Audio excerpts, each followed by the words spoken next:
2026 වසරේ රාජකාරී අරඹන පළමුවැනි දිනය වන අද දින ශ්‍රී ලංකා ප්‍රජාතාන්ත්‍රික සමාජවාදී ජනරජය දේශයේ මුළු මහත් ජනතාවගේ අධිෂ්ඨාන පෙරදරි කරගත් අපේක්ෂා යථාර්ථයක් බවට පත් කරන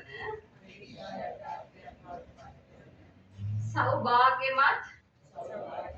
නව වසරක සමාරම්භය මෙසේ සනිටුහානි කරන වගයි. අදින් ඇරඹෙන අභිනව වසර එක් දජයක සෙවන ලද රටක් දයක් ලෙස අකම්පිතව නැගී සිටින්නට රට ලස්සන ජීවිතයක් තුලින් අභියෝග හමුවේ කොටස් කර්මක වශයෙන් මම මහජන මුදලින් වැටුප් ලබන රජයේ නිලධරයෙකු ලෙස රාජ්‍ය ප්‍රතිපත්ති හා අරමුණු ක්‍රියාත්මක කිරීමෙහිලා මා වෙත පැවරෙන්නා වූ කාර්යභාරය